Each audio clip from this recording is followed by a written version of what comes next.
colocar novamente isso, viu, Carlos? É interessante esses dados. Boa noite, pessoal. Estamos aqui para mais um encontro nosso, né? E a gente está discutindo aqui algumas questões relacionadas ao pensamento de Erich Fromm, né?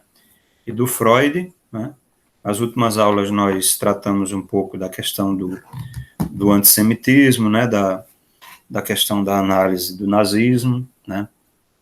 Do autoritarismo, da personalidade autoritária, né? Algumas obras de Freud e também de Fromm relativas à questão, tanto do ponto de vista, né, ontogenético, né, em relação ao desenvolvimento do indivíduo, quanto do ponto de vista, né, filogenético, né. Então, essa relação entre indivíduo, né, e sociedade, a gente já encontra aí nas obras do Freud, mas o Fromm trabalha muito bem essa relação, né, como a gente está vendo agora nas nossas discussões, nos nossos encontros, né, relacionados mais especificamente ao pensamento de Fromm. Mas a preocupação do Freud, né, em analisar e fazer toda uma psicanálise, né, do indivíduo, né, e toda essa discussão, né, em relação à questão do indivíduo, do inconsciente, né, das suas pulsões, né, a questão do id, né, ou do isso, né, do superego, né, essas questões do inconsciente, além das questões da consciência, né, que foi tratado, do ego, né, que foi tratado durante todo o pensamento moderno, desde Descartes até Hegel, né, com Hegel vem dar uma perspectiva mais intersubjetivista, né, e aí tem uma interlocução, como a gente vai ver mais adiante, né, com alguns psicanalistas e alguns autores, como o próprio Lacan, né, que retoma a discussão em relação a Hegel, e outros autores, né, que o próprio, por exemplo, Axel Honneth, como Winnicott, né, que dá uma conotação mais intersubjetivista. E aí a gente vai hoje conversar um pouquinho, né, aqui, nosso grupo, né, o nosso encontro, um pouco mais sobre essa questão, né, especialmente o texto, né, que a gente passou para vocês para ser objeto de discussão do nosso encontro hoje, que é o texto do Erich Fromm, né, o livro Psicanálise da Sociedade Contemporânea, né?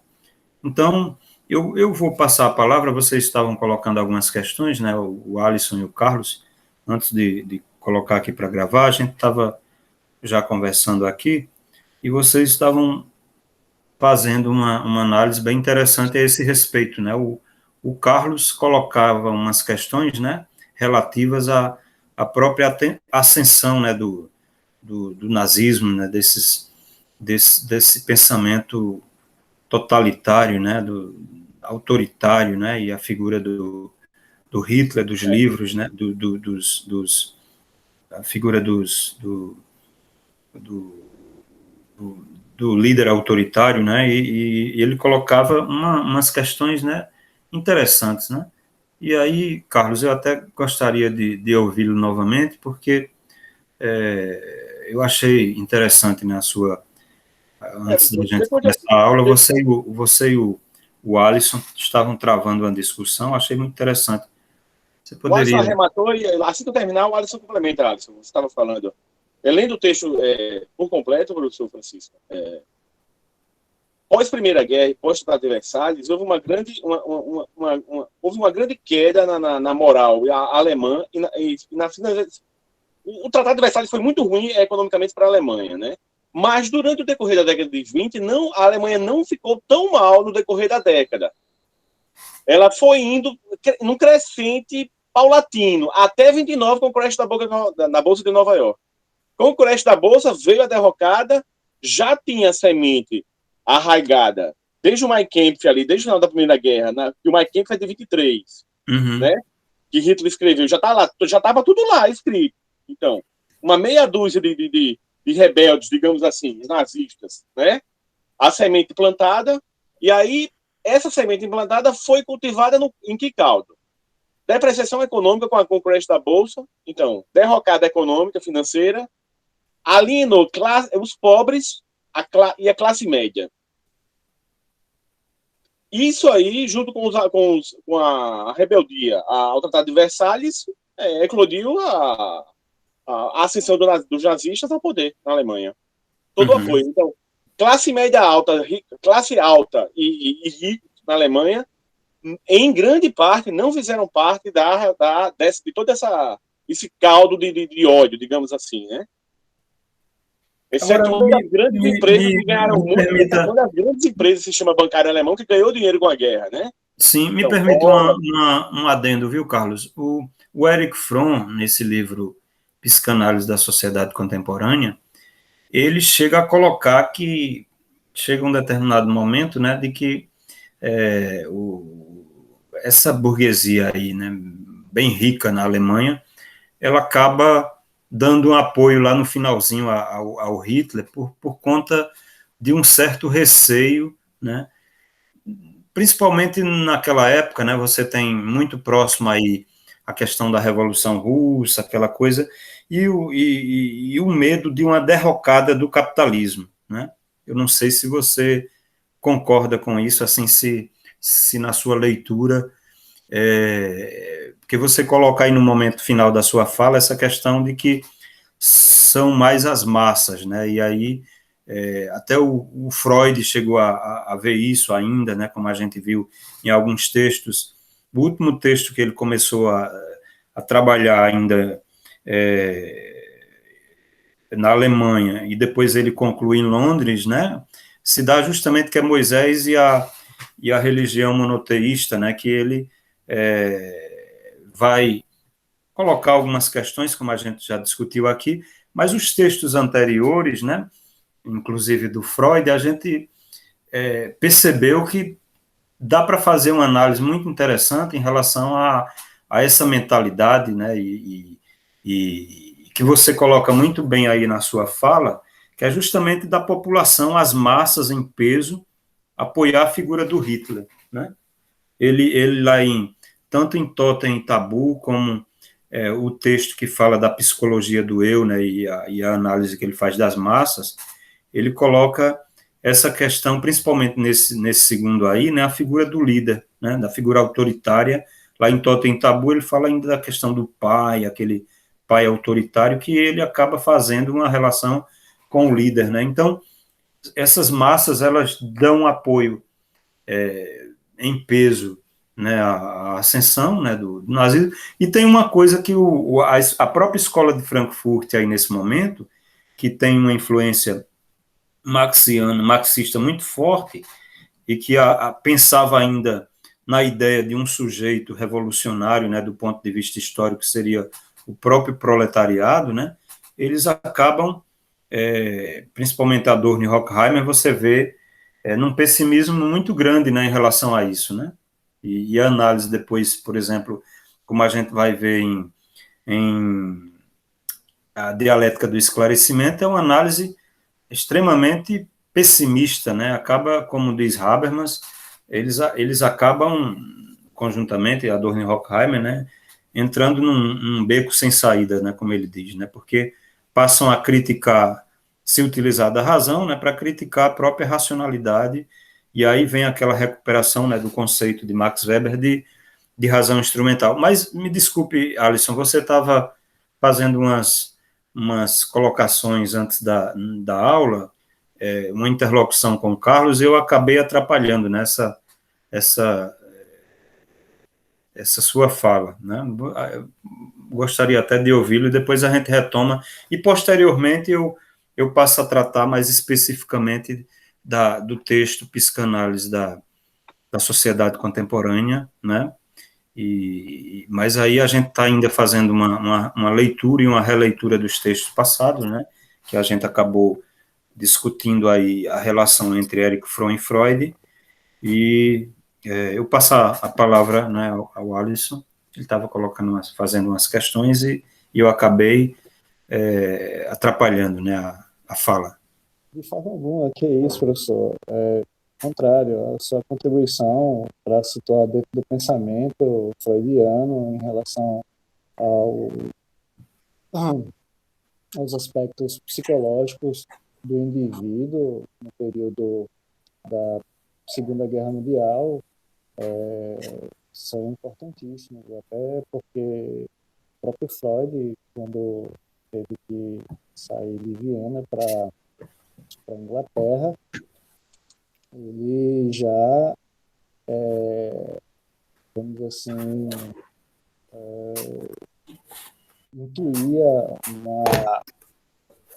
uma grande catástrofe que seria a Segunda Guerra, né? Mas assim, o Carlos abordou essas questões relacionadas à ascensão do Partido Socialista, Nacional Socialista, né? Que não foi uma coisa que foi da noite para o dia, né? Foi uma coisa que começou em meados do fim da Primeira Guerra, né? Com um sentimento de profunda humilhação, né, da sociedade alemã, ou germânica, né, mediante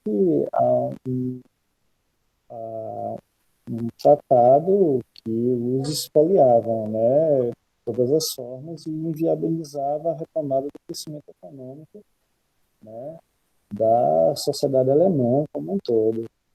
Eu não sei se a quebra da Bolsa de Valores, né, de Nova York de 1929 refletiu na Europa de forma pungente, até porque os bancos europeus, né, estavam, vamos dizer assim, lucrando, né, e ganhando com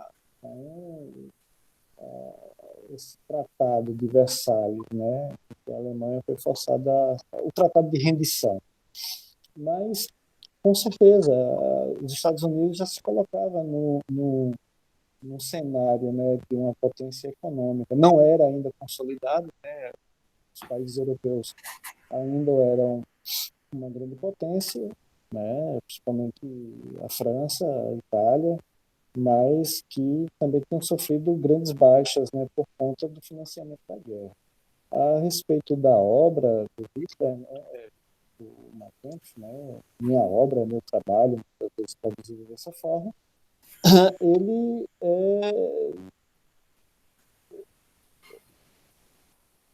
creio que realmente tenha atingido uma camada, né, de jovens curiosos, né, que começaram a se identificar ideologicamente com os ideais do nazifascismo, né? Mas a grande questão da chegada de Hitler ao poder foi a ocupação do parlamento alemão, né, por muitos integrantes. Eles se tornaram numerosos dentro do parlamento, né? Sim, nas eleições alemãs,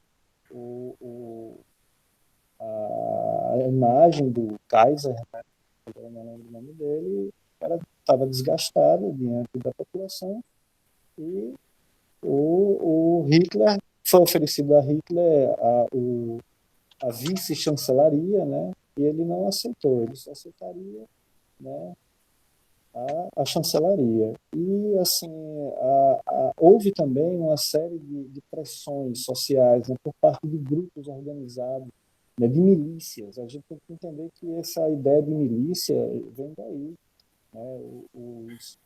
Os fardas marrons, né, promoviam desordens sociais de todos os tipos, principalmente contra judeus, né? Então, assim, quando Hitler ascendeu ao poder, houve uma grande recuperação econômica na Alemanha, né? Assim, o marco alemão que antes estava era a moeda mais desvalorizada de toda a Europa, né?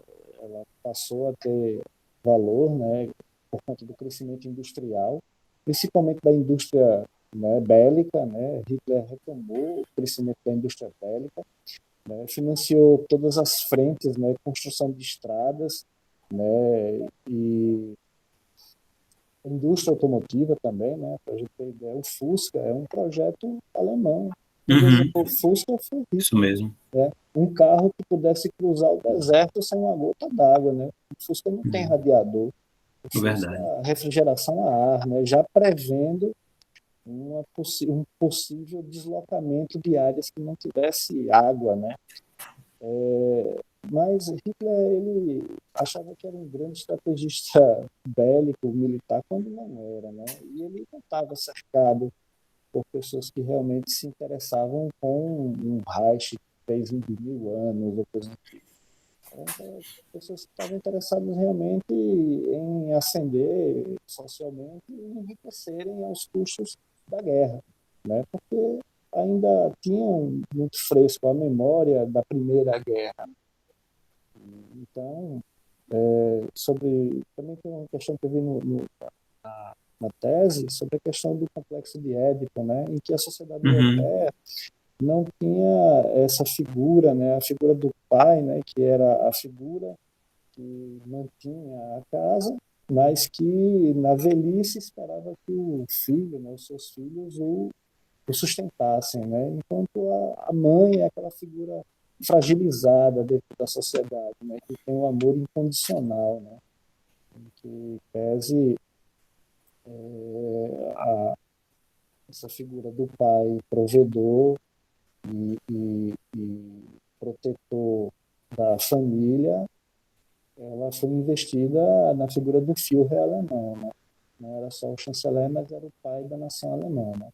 O Führer, o pai, né? Era isso. Eu agradeço pela oportunidade, pelo espaço. É interessante, viu, Alisson, as suas colocações, né? Agora, o interessante, assim, em relação a essa discussão sobre, inclusive, não só sobre a questão do nazismo, mas em relação à própria forma de estruturação do pensamento, você toca aí na questão do complexo de Édipo, né, e tal, e essa discussão do Freud com o Fromm, né, ou do Fromm com o Freud, ela é interessante, que na próxima aula, no nosso próximo encontro, a gente vai, inclusive, tratar, eu vou enviar um texto para vocês, né, e aí a gente vai passar a discutir a relação entre Erich Fromm e o Marcuse, né, eu vou passar um texto, pequeno texto para vocês, e aí a gente começa a fazer talvez até a gente vê a questão da obra dele, do Marcuse, Razão e Revolução, né? O On-Dimensional Man, né?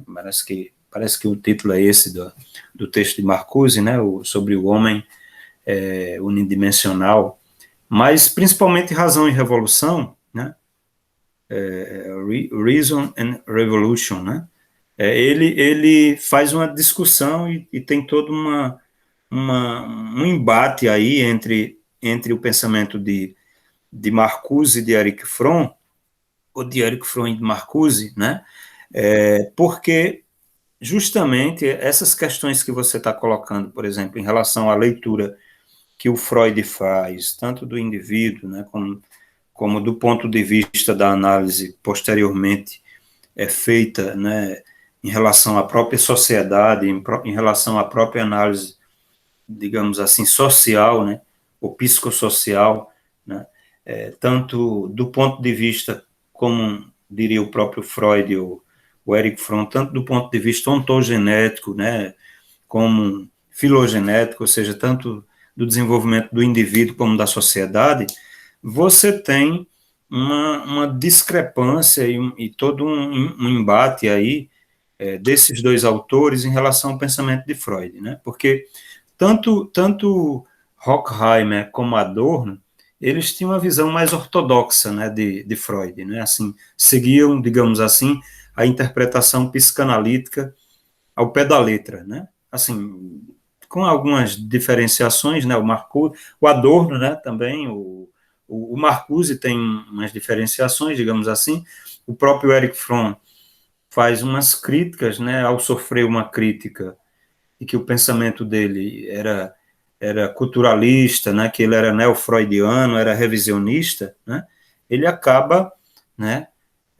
Pegando pesado também com Marcuse, né? Como a gente chegou a discutir na aula passada, naquela obra dele, do Erich Fromm, A Descoberta do Inconsciente Social, né?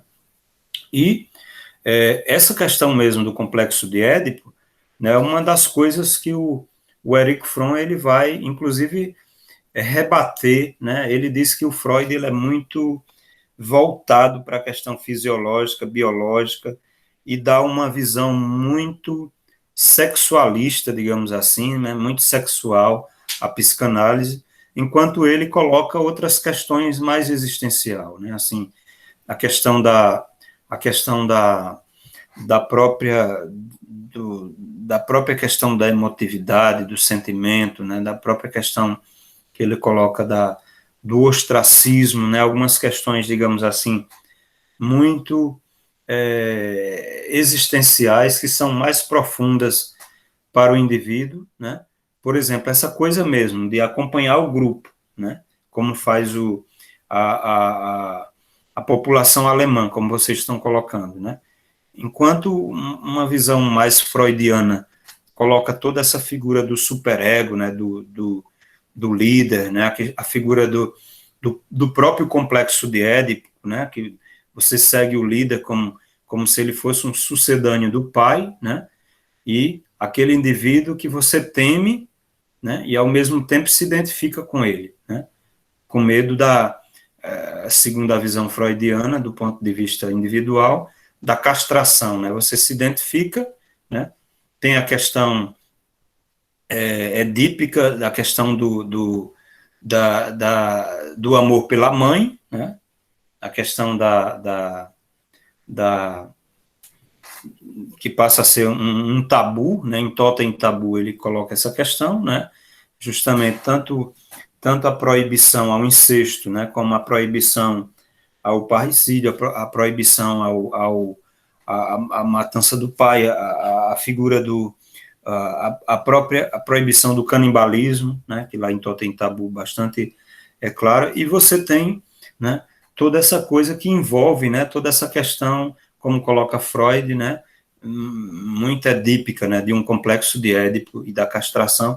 Toda essa análise, do ponto de vista freudiano, ela, apesar de Erich Fromm dizer que era freudiano, né, e que era um indivíduo que seguia ainda, digamos assim, a risca Freud, mas ele faz, né, na sua psicanálise, ou psicologia, né, social analítica, né, ele faz toda uma modificação, né, em relação a essas questões, né. Então, o indivíduo ele segue o líder, né, com medo de ostracismo, né, assim, tem toda uma questão existencial, como ele vai colocar, né, e eu achei muito interessante esse texto que a gente passou a discutir, né, a ler atualmente, que é Psicanálise da Sociedade Contemporânea, né, porque o que a gente considera,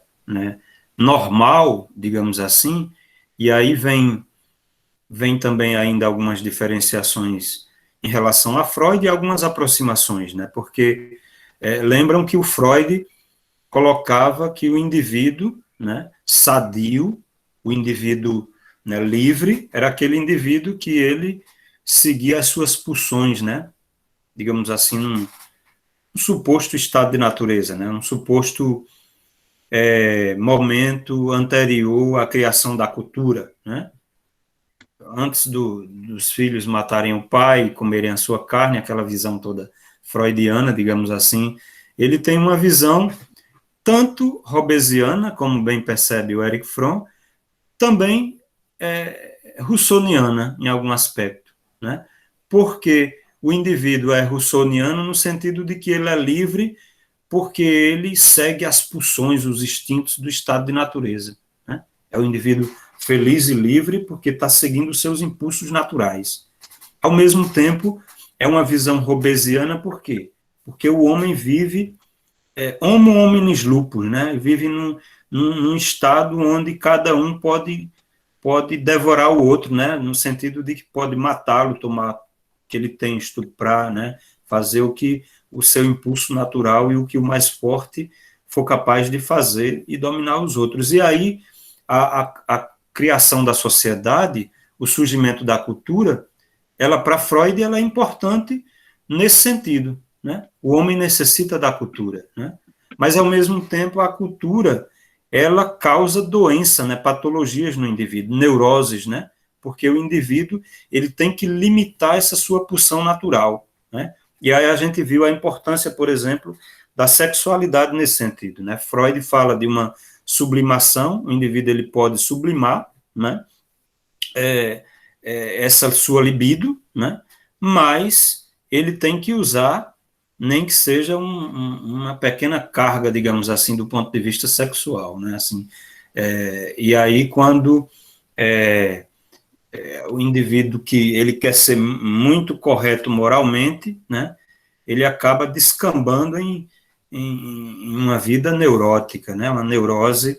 Mas o Erich Fromm ele vai falar de uma patologia da normalidade, né? No livro Psicanálise da Sociedade Contemporânea, né? O primeiro capítulo do livro ele justamente passa a questionar, né? O primeiro capítulo é justamente uma questão, né? Nós somos mentalmente sadios, né? Ele coloca, né? Nós somos mentalmente sadios, né? E aí o que é o indivíduo sadio, né? O que é a sociedade sadia, né? Aí ele vai falar dessa patologia da normalidade, porque principalmente a análise que ele vai fazer da situação humana, né? E toda a visão humanista que ele tem, né? A partir da análise que ele faz das condições de existência do indivíduo, tanto no século XIX, principalmente, como no século XX, né? E ele vai falar de um indivíduo patológico em que sentido? O indivíduo que todo mundo considera normal, sadio, esse indivíduo que segue a massa, que segue o rebanho, ele vai dizer que é justamente ele que leva uma vida patológica, né? Porque esse segmento da massa, essa coisa de levar uma vida muito superficial, né? Onde o indivíduo, inclusive, ele faz uma distinção que eu lembrei muito Hegel, né? Entre entendimento e razão, né?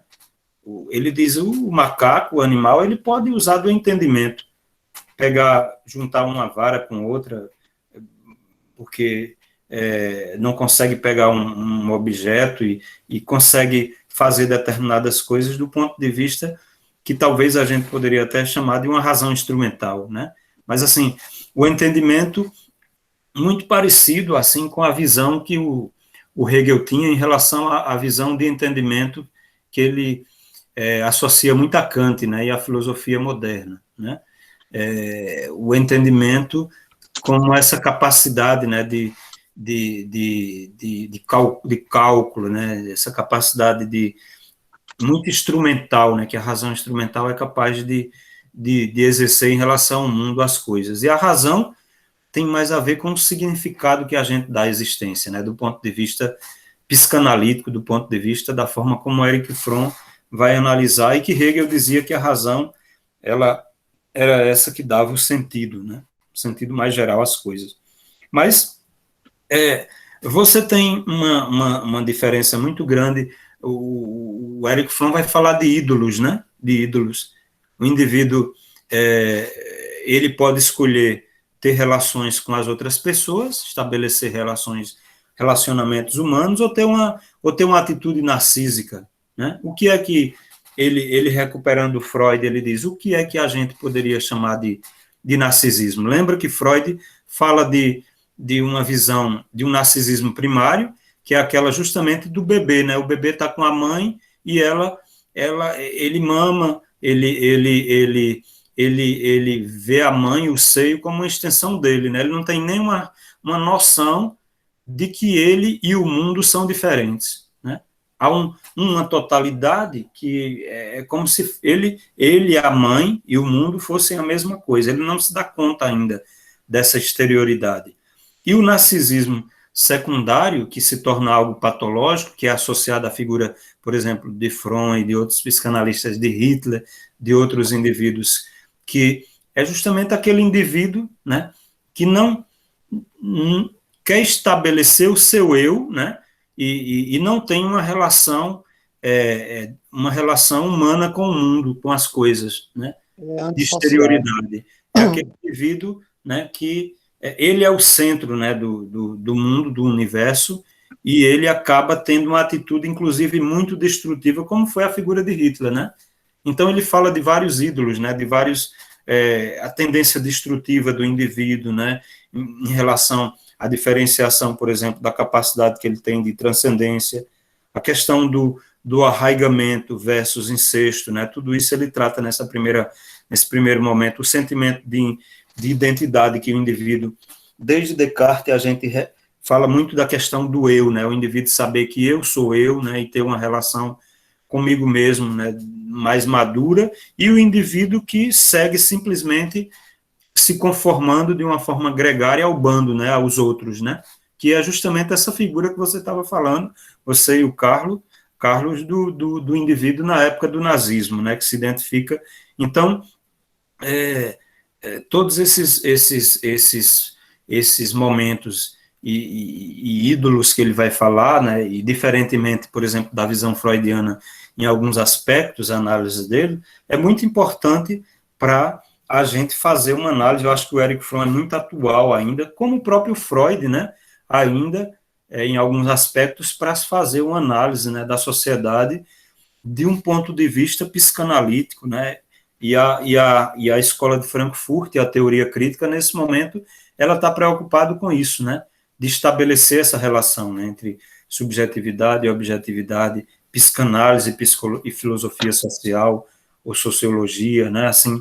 Então, eu acho que eles fizeram bem essa coisa, né, nesse momento, né. Eu acho que, para hoje, a recuperação desses autores ainda é importante, apesar de a gente ter autores hoje trabalhando com Lacan, né, toda uma visão da teoria crítica voltada para outros âmbitos, né, para as minorias e tal, mas ainda é muito interessante, né, essa análise do ponto de vista, mesmo freudiana, né, em relação à própria questão do autoritarismo ainda, né, não deixa de ter muito sentido, né, quando você utiliza Freud, como Christian Dunker, que é o próprio Vladimir Safatler, aqui no Brasil, né, em São Paulo, costumam, às vezes, fazer em algumas das falas deles, né, mas também utilizando-se de outros autores, né, Lacan, né, outros autores, para trabalhar algumas questões nesse sentido, né. Me desculpe, Alisson, acabei cortando a sua fala e falei muito, né? O que é isso, professor? Então, assim, gostaria de fazer uma pergunta, se o senhor faz alguma conexão, assim, sobre o sentimento atual, assim, essa guinada que o mundo deu em direção aos movimentos de extrema-direita, e se o senhor identifica esse mesmo sentimento, ou um sentimento parecido, né, das massas, né, do indivíduo e do indivíduo gregário, né, aquele que se deixa levar, né, pelas massas, né, a partir de seus complexos. Eu gostaria que você fizesse uma análise. Essa ideia de conformidade gregária, né, que o Erich Fromm acaba colocando, né, que é muito, que acaba se tornando, você está comentando uma questão, né, que acaba se tornando o oposto, né, de todo o desenvolvimento que a ilustração fez, né, tanto a ilustração, mas todo o desenvolvimento filosófico, científico, a gente poderia dizer, em termos humanísticos, né, que toda a modernidade teve. Eu acho que o Fuga da Liberdade, o Medo da Liberdade, né, de Erich Fromm, é uma obra que ele acaba trabalhando muito bem essa questão, né, ele vai justamente comentar o fato de que todo o desenvolvimento que a gente teve, por exemplo, do ponto de vista filosófico, do ponto de vista das ciências humanas, na modernidade, essa coisa da identificação, né, e do desenvolvimento da própria subjetividade, né, que a partir de Descartes passa a ser trabalhada, né, mesmo com todas as críticas que a gente costuma fazer na filosofia, foi muito importante, né, foi muito importante, do ponto de vista do desenvolvimento social, até você estabelecer um tipo de moralidade no sentido kantiano, né, no sentido de que o indivíduo age moralmente porque ele segue, né, a sua racionalidade, né, uma norma que ele se dá na forma de imperativo categórico, uma norma universal, mas aí, por trás e como, digamos assim, fundamento de toda essa moral, por exemplo, kantiana, e todo o desenvolvimento filosófico que a gente tem na modernidade, e mesmo Hegel, né, quando vai falar de uma relação do senhor e do escravo, e de um desenvolvimento posterior do ponto de vista espiritual, né, essa conexão entre espírito subjetivo e objetivo, que é muito importante e que acho que só atualmente os grandes filósofos estão se dando conta, né, porque o próprio Habermas, para a reconstrução do materialismo histórico, e o próprio Axel Honneth, né, quando está trabalhando ainda os textos, lá em Luta por Reconhecimento, os textos do jovem Hegel de Jena, eles criticam, né, Hegel, dizendo que o Hegel ele ficou muito preso, né, depois dos escritos de Jena, né, a uma visão, a partir da fenomenologia do espírito, uma visão muito subjetivista, né, e a contribuição mais atual do Axel Honneth, né, em A Defesa, o livro sobre a questão da liberdade, né, o direito da liberdade, ele vai se dar conta, né, dessa visão, né, intersubjetivista, institucionalista, né, importante, né, que é a relação entre espírito subjetivo e espírito objetivo, né, no pensamento de Hegel, né. Todo o desenvolvimento da fenomenologia do espírito, né, ela está presente ali porque a fenomenologia do espírito ela vai justamente falar o desenvolvimento da fenomenológico da consciência vai descambar na noção de espírito, né, lá no final, razão, espírito, né, e lá na filosofia do direito, o homem, né, ele já se compreende em Hegel como espírito, né, o espírito subjetivo que se compreende como um espírito que se objetiva no mundo, né, nas suas criações espirituais, como ele chama, né, ou culturais, né, no espírito objetivo. Então, você tem todo esse desenvolvimento da subjetividade, lá em Hegel, diferentemente de interpretações, assim, que considero muito erradas de Hegel, né, a figura da subjetividade, ela continua muito importante, né, na própria filosofia do direito, né. A subjetividade, ela se compreende espírito subjetivo que se objetiva, mas ainda é muito importante a figura do sujeito, do indivíduo, né, da consciência. E aí, é justamente contra isso que o Erich Fromm está tratando, né? Essa tendência, né, ou esse espírito gregário, né, essa conformidade gregária, como ele fala lá em Psicanálise da Sociedade Contemporânea, né, ela vai em contramão a todo esse desenvolvimento filosófico da modernidade, né? O amadurecimento da própria noção de sujeito, né? O próprio desenvolvimento da subjetividade, o medo da liberdade do indivíduo, né? Como ele vai colocar, né? E aí se apega a quê? Se apega a ídolos, se apega a figura do indivíduo autoritário, né? Do líder, né? Ou essa atitude capitalista, consumista, né, que ele também acaba fazendo críticas nesse sentido, né? Ele estava escrevendo aqui, vivendo num momento, né, que você tem, nessa obra aí que eu estou colocando, né, você tem já, né, essa dicotomia, né, entre o lado, né, esse bilateralismo, né, do ponto de vista geopolítico, né, Estados Unidos e União Soviética naquela época, né, então os dois lados se pintando de os melhores lados, né, e o lado capitalista colocando os Estados Unidos, né, colocando que o seu sistema é o melhor, porque tem todo o consumismo, toda a liberdade, né, que o capitalismo pode. Por outro lado, o lado da União Soviética, né, sendo taxado, né, de algo, principalmente com Stalin, né? A gente sabe que Stalin foi um indivíduo extremamente um indivíduo assim, uma figura muito autoritária, né? E ele acabou, né, forçando os trabalhadores, né, a todo um desenvolvimento na União Soviética que a gente não pode, mesmo quem, por exemplo, quem tiver uma visão aí marxista e tal, não pode defender uma figura como Stalin, que botou para quebrar, né, nos trabalhadores, né, a opressão,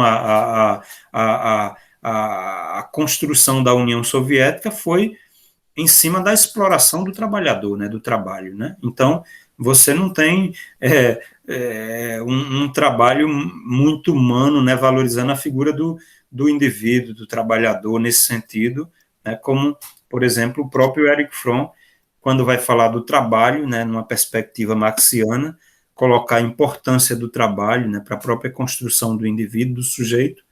Você não pode dizer que a União Soviética ela colaborou nesse sentido de um desenvolvimento humano, né, da subjetividade ou do indivíduo, né, e aí essa relação entre capitalismo e comunismo, ou capitalismo e socialismo, ela é criticada por Erich Fromm no sentido de que ele não vê nenhum dos lados como os melhores, né, ele acha que tem que ter um desenvolvimento, né, mais humano, né, das próprias relações sociais, né, do indivíduo, tanto do ponto de vista do trabalho, como de um maior amadurecimento, né, do ponto de vista do indivíduo e de uma formação humana, né, e aí essa crítica dele à questão do entendimento, né, e focando na questão da razão e do amor, né, como um sentimento importante para a construção do sujeito, né, do ponto de vista existencial, né.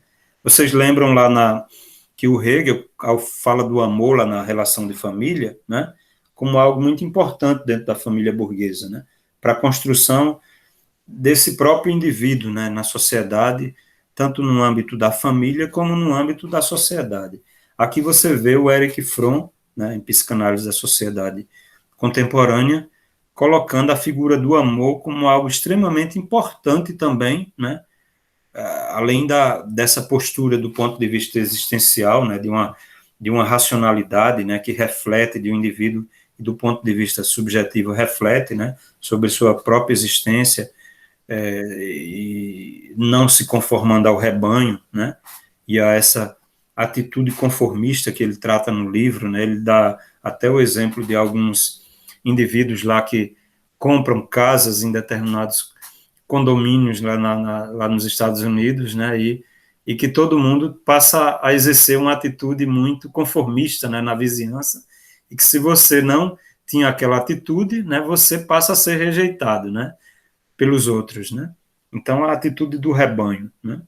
Sim, Alisson, você queria comentar uma questão? Dentro do que o senhor acabou de explanar sobre a realidade da União Soviética, né, e do governo de Stalin, né,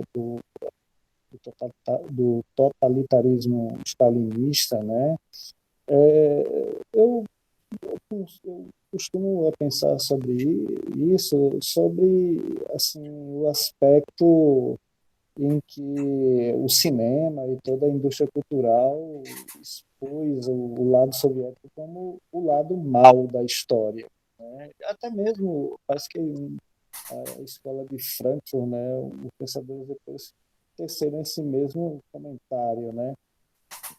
Mas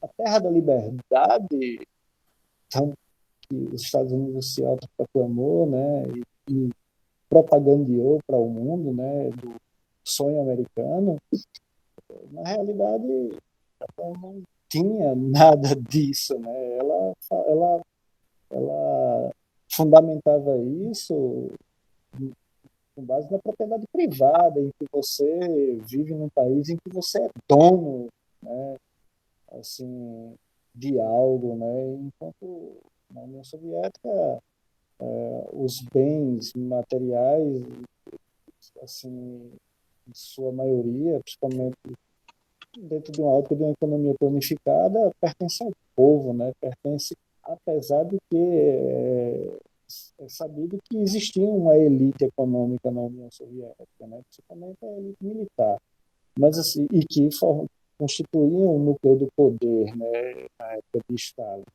Mas, do ponto de vista que o senhor acabou de tocar, do desenvolvimento humano, né, eu acredito que de liberdade, a gente poderia voltar para aquele aspecto da liberdade indeterminada. Né? Você vive nos Estados Unidos, você é livre, mas você não tem as condições reais, realmente, de ter algo. Você acaba sendo escravo, trabalhando até a morte para manter um padrão de vida baixo e sendo esmagado nas indústrias e nas fábricas de carro como operário. Enquanto na União Soviética a educação era de, vamos dizer assim, de qualidade incrivelmente, infinitamente maior do que Melhor, né? nos Estados Unidos. Sim. Né? O desenvolvimento, vamos dizer assim, humanístico, do ponto de vista da preparação do ser humano para as artes, para a literatura, para todos os aspectos da vida e das construções espirituais e culturais do ser humano. Eu acredito que os Estados Unidos fomentavam o ter, enquanto a União Soviética fomentava o ser. Né? Os Estados Unidos têm muito essa coisa da ostentação, né? Ostentação. Por exemplo, uma coisa que a gente vê muito, né? A União Soviética, com seu regime, com a cortina de ferro, né, tentou ao máximo proteger os jovens das questões do fetiche, do consumo e das drogas, né? Enquanto os Estados Unidos afundavam com esse problema, né, da alienação populacional, né, do aumento da criminalidade por conta de de um desejo exacerbado de consumo, a União Soviética concentrava uma ideia de, olha, manter uma população equânime em termos de posse, né, mas em que tivesse acesso à saúde, educação. Eu me lembro de um documentário sobre a cidade de Chernobyl, né? A cidade da usina nuclear era uma cidade de trabalhadores, era uma cidade assim, com ótimas moradias, com ginásios, com clubes, convido a todos a assistirem, entendeu? Assim, e tudo assim era por conta do Estado.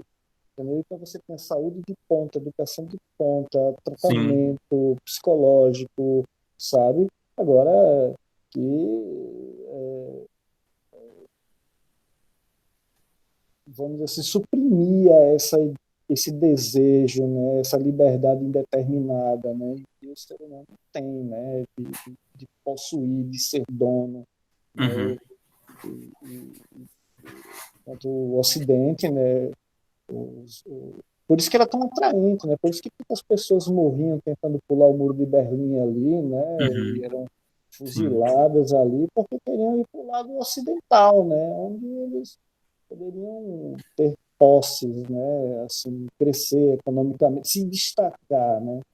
O ser humano tem essa necessidade de reconhecimento, não só de reconhecimento, mas de destaque, né? Parece que isso é uma coisa muito antiga na nossa filogenética, né? Mas, por favor, continue, professor. Desculpe interromper. Sim.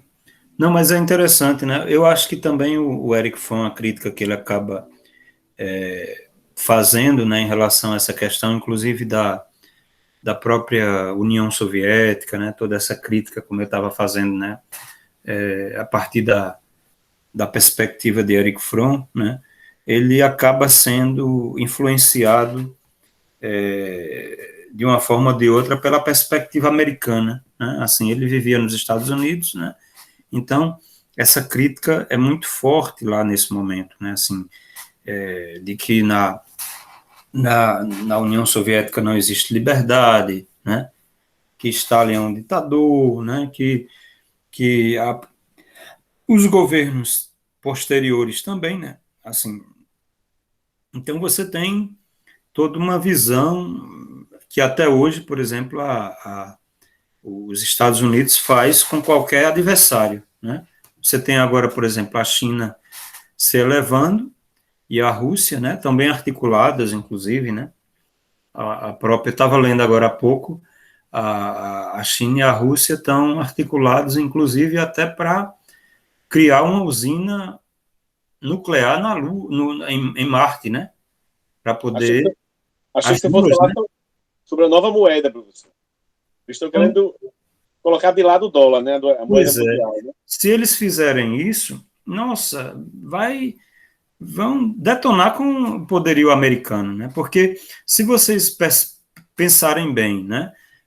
O dólar, ele é controlado, o câmbio, pelos americanos, né? Antes você tinha, por exemplo, antes do dólar, o câmbio, ele era baseado no quê? No ouro, né?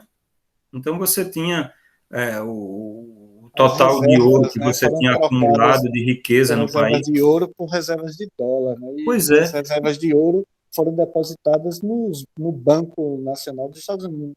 Pois é, agora você veja, Alisson, você tem uma moeda que você pode fabricar infinitamente o quanto que você quiser para o mundo todo, tá entendendo? Você tem um controle, né, da economia mundial, é um poder político também enorme, né, no planeta, tá entendendo? Então, os chineses que não são bestas, né, assim, nem os russos, né, eles sabem disso, né, e tem toda uma guerra do ponto de vista político e econômico, né, entre eles e os americanos, né. Então, para você barrar todo esse poderio, né, unipolar americano que vem, né, desde a queda da União Soviética até hoje, né, um poderio no mundo todo que nunca existiu, né, assim, no planeta todo, um país mandando, né, de forma unipolar, né. Você tem, depois da Segunda Guerra, o quê? Uma divisão de poderes, né, dois blocos, União Soviética de um lado, né, um bipolarismo, né, Estados Unidos do outro. Mas aí, quando cai a União Soviética, o mundo todo passa a ser governado do ponto de vista econômico e político, né, pelo poderio americano, né? Eles saíram dando uma de xerife no mundo todo, né, invadindo o país que ele queria, né? E aí se proclamar a polícia do mundo, né? Pois é, criou uma antipatia muito grande. Por exemplo, os orientais são muito espertos nesse sentido, né? Por que a China não vai se meter em política interna de nenhum país, tá? Não, o cara lá está gastando lá com as guerras dele, né? Está se quebrando. Como a União Soviética, eles eu acho que analisaram muito bem, por exemplo, a União Soviética também se quebrou financiando guerras, né? A última lá no Afeganistão se ferraram, né? Os Estados Unidos de um lado, Osama Bin Laden, inclusive, dando apoio aos americanos naquela época, né? Tem até o filme Rambo, né? O Sylvester Stallone, né? Stallone mesmo, né? Sylvester Stallone falando lá, o Rambo, né? Os nossos amigos aqui, né? Depois o cara, os filmes americanos passam a colocar os árabes como os demônios, né? Os caras fundamentalistas, né? Os caras perversos, mal, né? Entendeu? Mas naquela época você vê a contradição de Hollywood, né? Nossos amigos aqui, defensores da liberdade, né? Contra os russos, né? Porque os americanos, né, estavam ali naquele momento presente, né? E dando apoio aos afegãos para derrubar, né, o poderio ainda naquele momento da União Soviética, né? Então você tem todo um poder, uma briga aí mundialmente. Agora, o que é que me deixa preocupado? Eu, como filósofo, não sou um cientista político, não sou um analista de relações internacionais, mas, veja, é complicado quando você tem dois grandes poderes brigando entre si, né? Às vezes eles radicalizam, né, e obrigam os outros países a tomar partido, né? Então, a gente viu tanta morte, tanta matança, tanta coisa assim perversa. E não se aliar sofre sanções, principalmente sanções, durante, por exemplo, a Guerra Fria, a gente tinha coisa assim apagada e abafada mundialmente, né? Tanto de um lado como do outro, né? Então, os Estados Unidos dizendo que estavam construindo democracia ao redor do mundo e dando apoio a grandes ditadores, né, que matavam e exterminavam a própria população, né? A gente vê isso em vários países do mundo, na Ásia, né, dizendo que esses ditadores eram defensores democratas, né, democratas. Então você tem contradições assim, tudo em nome dos seus interesses geopolíticos. Está entendendo? É muito importante para a gente pensar, por exemplo, inclusive, como filósofos mesmo, né, assim, o nosso lugar de fala na América Latina, né, no Brasil, do ponto de vista geopolítico, inclusive, está entendendo? Porque se você tem poderes aí que começam a se estabelecer, obrigatoriamente, né, ou o país tem uma política muito inteligente do ponto de vista multilateral, de interlocução, como outros governos passados fizeram, ou passa-se a radicalizar defendendo um senhor. Né? Eu digo um senhor por quê? Porque se você passa a dobrar a cabeça, se inclinar a um poderio externo, como é o poderio americano, cegamente Volta-se colônia, né? na política internacional que eles fazem, a gente, coitados, né, de países fracos como o nosso, né, relativamente pobres comparado a essas grandes potências, a gente pode acabar se ferrando, tá entendendo? Se quebrando. Por quê? Porque você está fazendo um jogo de um senhor que nem sempre beneficia os nossos interesses internos, tá entendendo? Simplesmente colocando, atrelando a nossa subserviência aos interesses internacionais deles, né?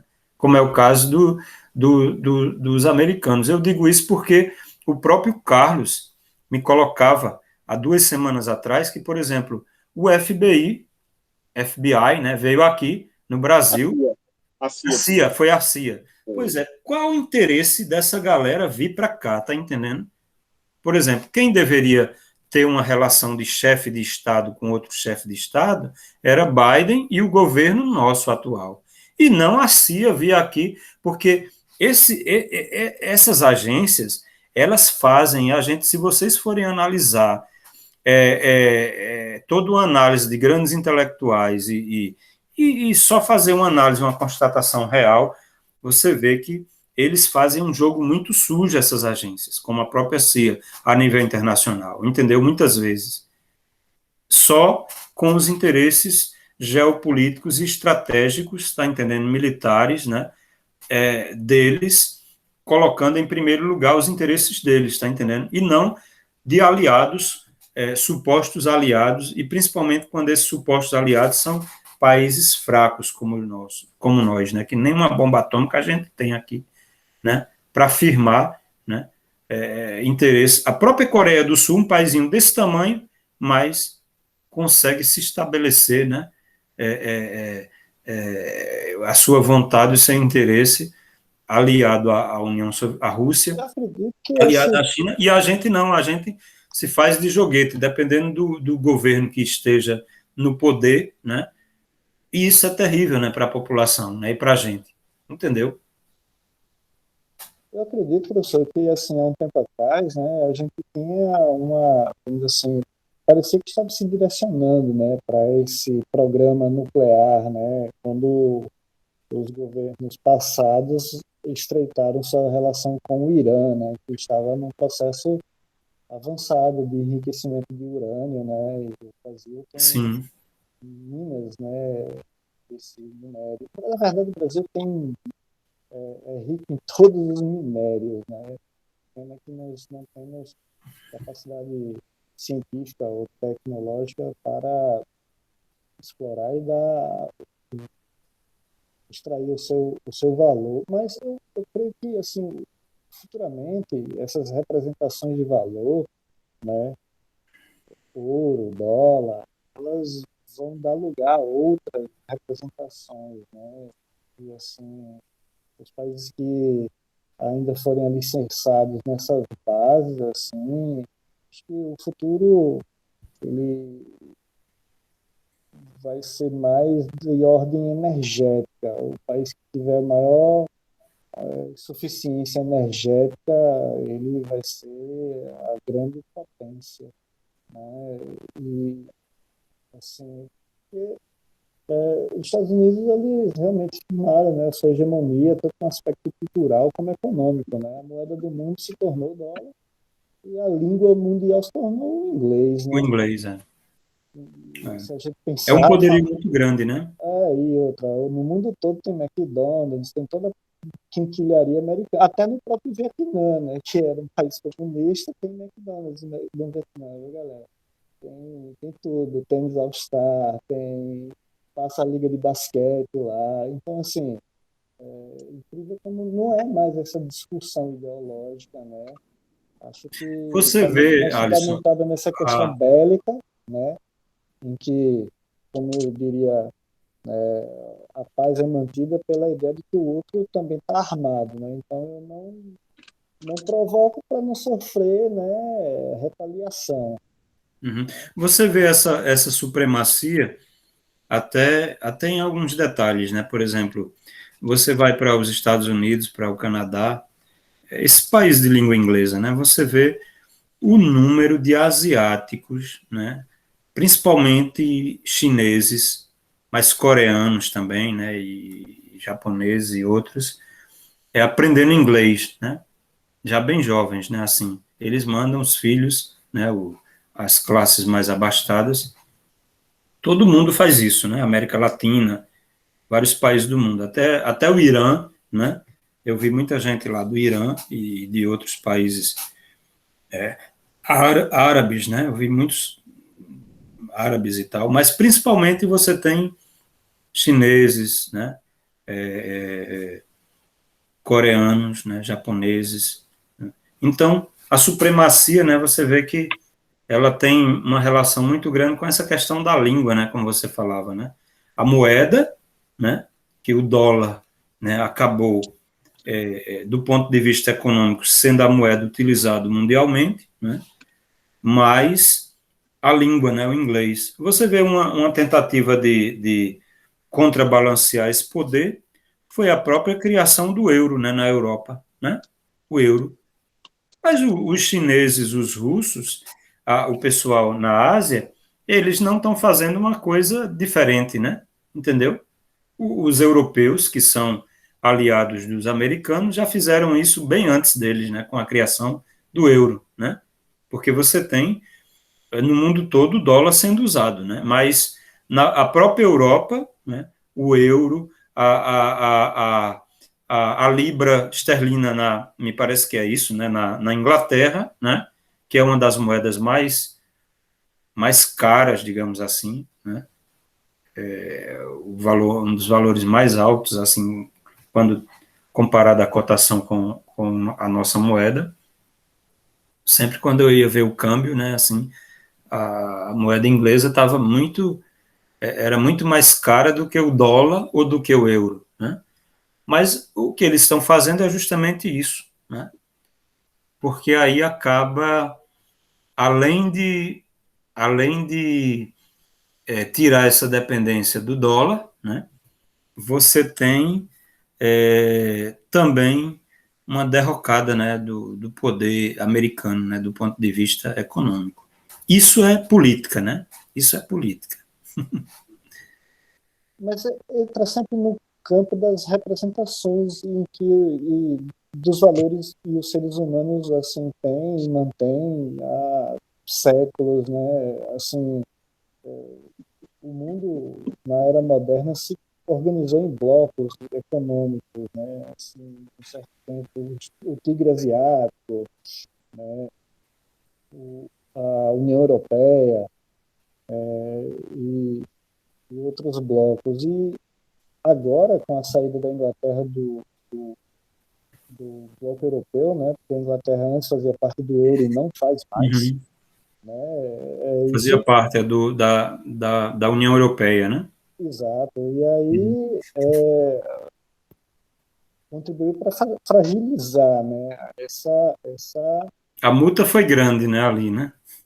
até porque a Inglaterra estava exigindo, né, questões complicadas em relação à Grécia, né? A Grécia quebrou e os países tentando levantar, né, solidariamente a Grécia, a Inglaterra simplesmente vendo que o negócio dela é continuar sozinho em relação a isso, né? Mas ainda continuo a afirmar, o futuro,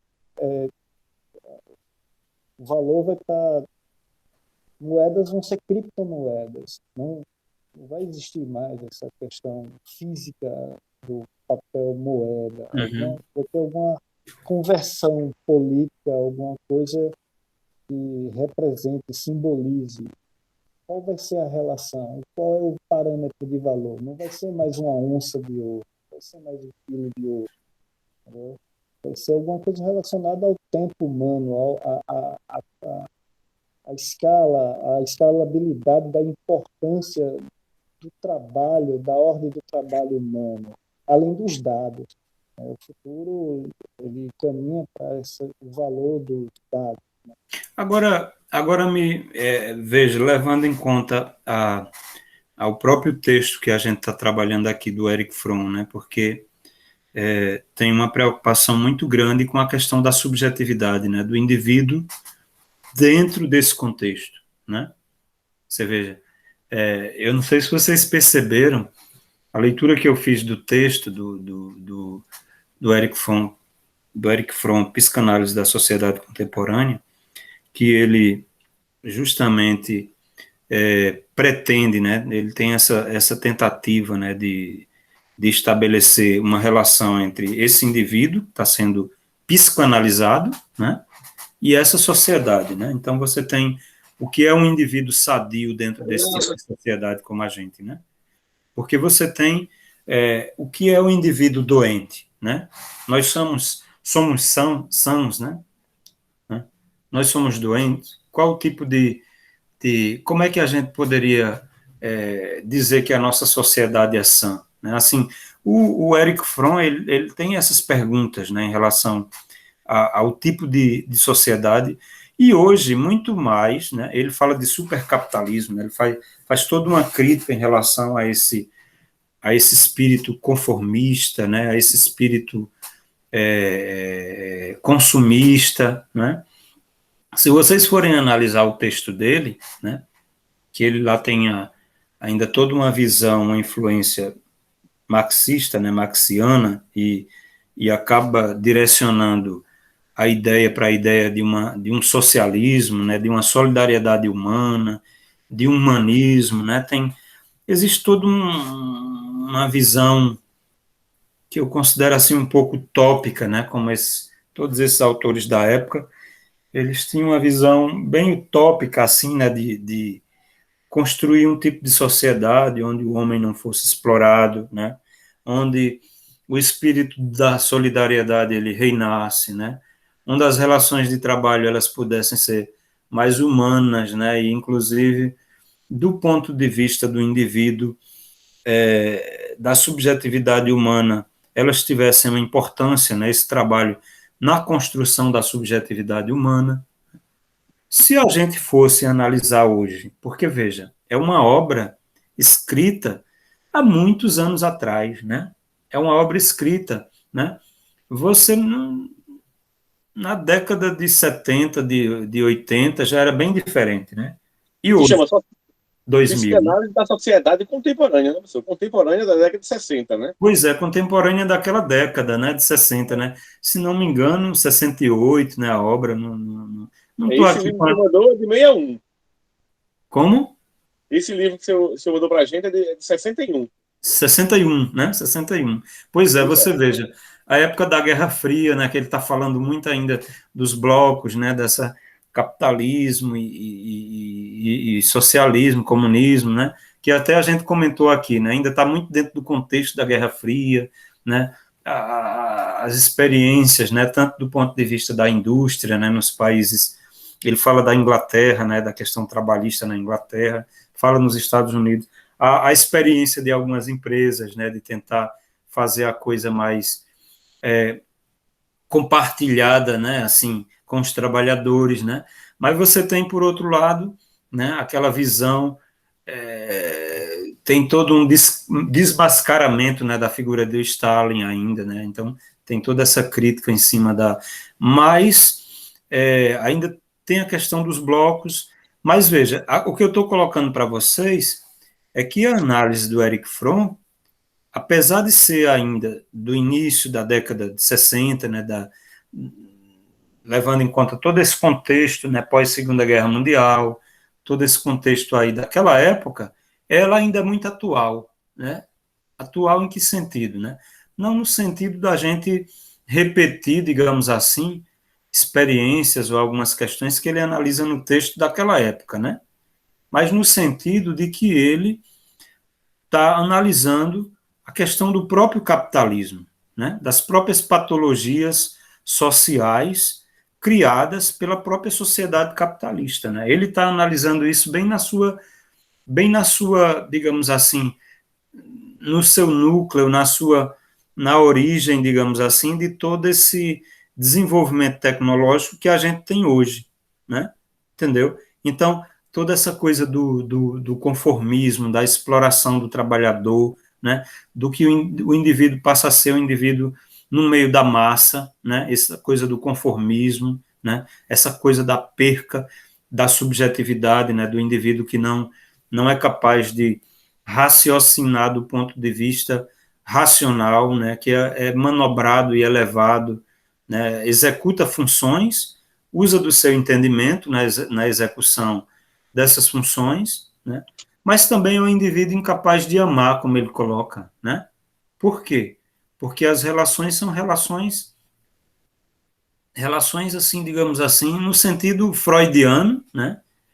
De que o amor é muito confundido com a questão do sexo, né? Com a questão da exploração sexual, né? Entendeu?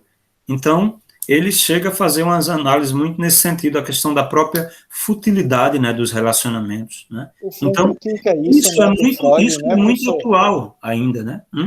O Fromm critica essa parte da psicanálise do Freud em que os seres humanos se relacionam uns com os outros somente para satisfazer os seus desejos, né, e seus impulsos.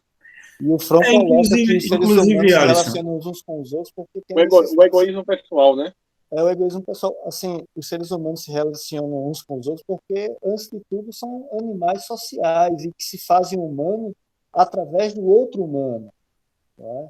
que o relacionamento em sociedade ele é muito importante, né? Ele coloca essa questão, né? O indivíduo pode Exato. até Concordo. enlouquecer se ele ficar no ostracismo. Ele precisa Exato, do sempre de isolamento. uma referência, né?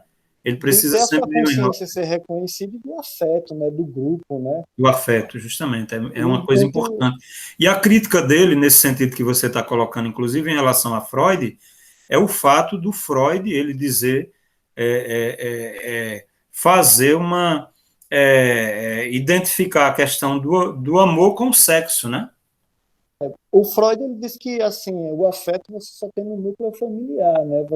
O ser humano ele é antissocial por natureza, segundo o Freud, ele Uhum. encontra Aristóteles, né? E assim tendo a ideia do Hobbes, né? Com o homens, lupus homens, né? O homem é o lobo do homem, que não era Como hominis lupus, né? o, o, o Rousseau não acreditava discordava de Hobbes, né? E sim que o humano ele vinha do estado de natureza, mas foi o desenvolvimento da ciência e das artes que levou ao seu declínio, né? Ele passou a defender interesses próprios, né? Através de instituições, mas enfim, é, o, o, a, voltando para esse aspecto, o Freud ele critica pesado o Freud, né? E assim, olha, o ser humano se faz humano através de outro humano, né? E pelo aspecto do meio, né? E não por essa ideia subjetiva, né? Instintiva. Ele não nasce com esses instintos, né?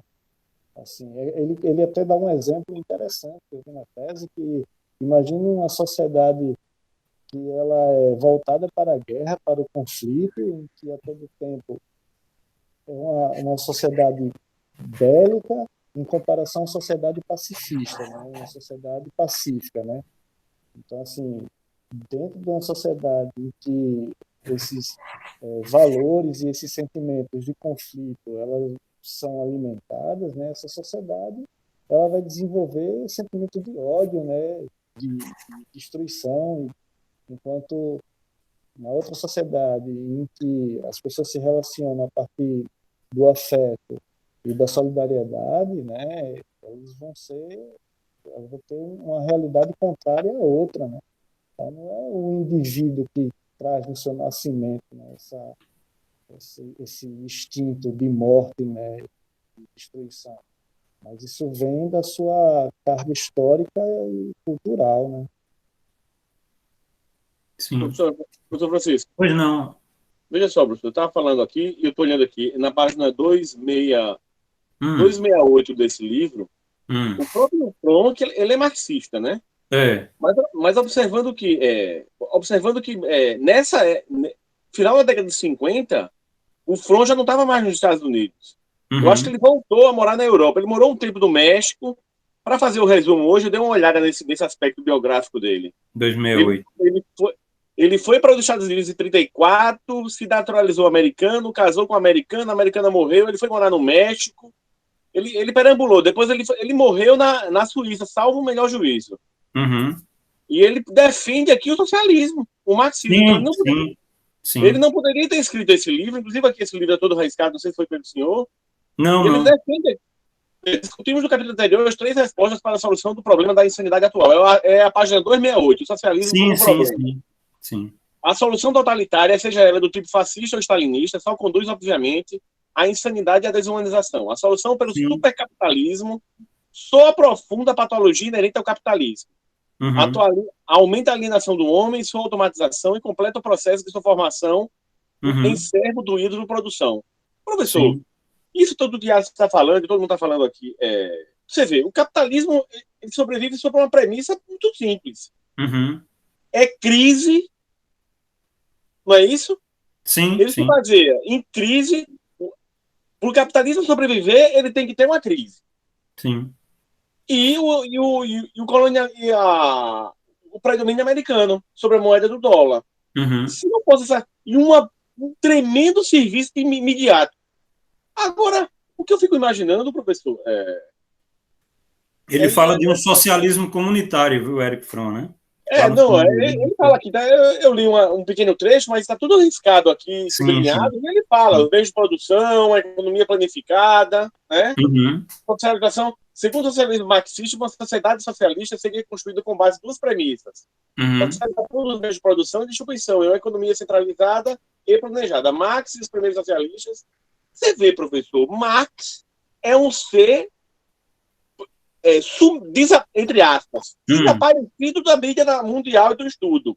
Uhum. Né? É como se Sim. fosse um ser humano proibido de ser comunicado pela É. mídia capitalista. Então, agora, o que me faz, assim, professor, é uma coisa tão evidente, como é que até hoje, né, os democratas desse mundo, os estudiosos, que são a grande maioria, que não são os detentores dos meios de produção, não se Sim. atentaram para isso e não construíram uma mídia alternativa. Eu falo mídia como uma indústria de propaganda, de contra-propaganda, né? Sim, sim, Porque entendo. é crise e dólar. E uma mídia ali martelando todo dia na cabeça do povo. Aliena todo mundo, professor. Porque, veja, uma coisa, você colocou a questão em relação ao Eric Fromm e Marx, né? O Eric Fromm, ele tinha uma admiração muito grande a Marx, né? Tanto que ele é psicanalista e ele dá um lugar de destaque a Marx superior ao próprio Freud, né? Você lembra que a Pois gente já é. tratou isso aqui, tem textos que ele fala isso, né? Meu encontro com Freud e tal, aquela coisa toda. Ele vai falar, né, que o Marx, o Freud comparado ao Marx não é nada, né? Assim, é um cara de destaque bem menor comparado, né? Assim, ele tem toda uma visão muito de, digamos assim, de admiração muito grande a Marx ao pensamento dele, né? Apesar de ser um psicanalista e freudiano, né? Assim, mesmo essa coisa do revisionismo, de ser chamado de neo-freudiano, de fazer crítica em relação a alguns conceitos freudianos, né? E acabar criar uma psicanálise, digamos assim, com a característica dele, né? Com a cara dele, né? Uma psicanálise social analítica e tal, toda essa visão que ele dá. Agora, todas essas questões que você está colocando, Carlos, elas são importantes e elas mostram o quê, né? um momento. Elas mostram o quê?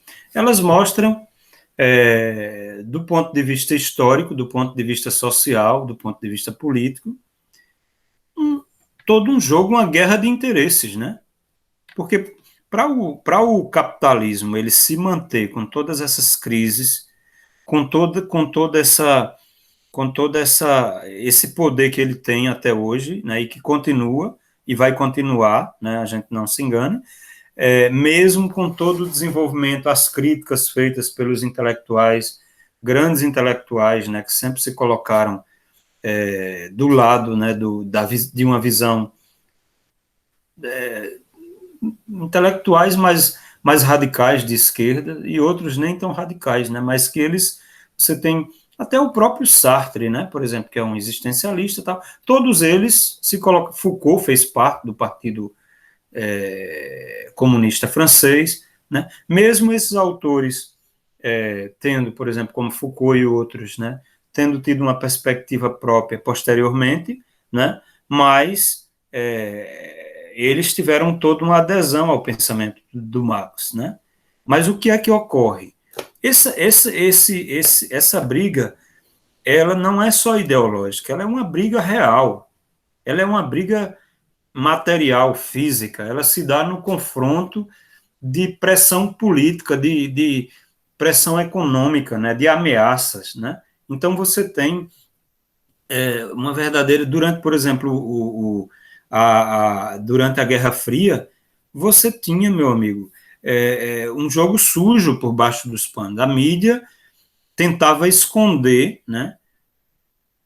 Houve matanças, houve guerras internas de determinados países, extermínios, né, de grupos, do ponto de vista político, né, de pessoas se colocavam do lado, né, socialista, né, e, por outro lado, também o outro bloco também tinha, talvez com menos intensidade, né, todo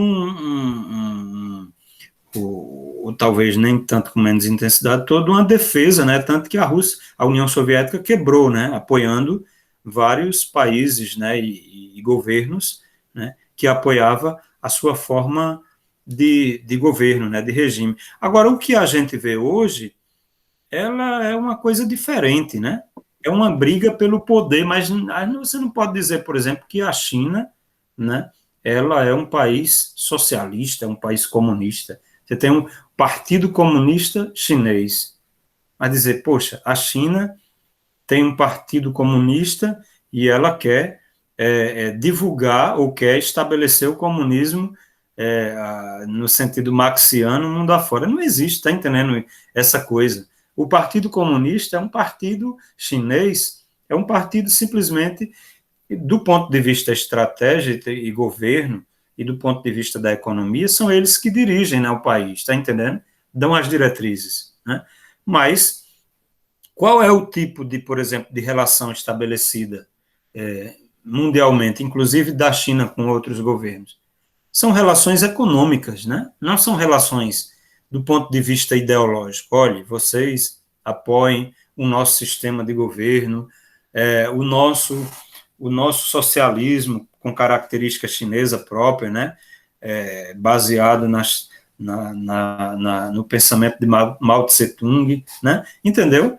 Não é essa a preocupação, né? Então, a briga, a questão é outra. Agora, do ponto de vista de uma análise, né, digamos assim, de um autor da Escola de Frankfurt, né, um filósofo e psicanalista, né, que está se utilizando aí tanto da filosofia marxiana, né, do pensamento marxiano, dessa filosofia social, como do ponto de vista da psicanálise, do ponto de vista de Freud, né, nós temos aí Erich Fromm fazendo isso, né, e eu acho que na época ele fez muito bem, né, essa leitura, né, a análise dele do ponto de vista pessoal, e o que é que a gente vai passar nos próximos encontros, né, aí eu peço para vocês, nos próximos encontros, o que é que a gente vai fazer? Na nossa próxima aula, no nosso próximo encontro, eu vou enviar para vocês,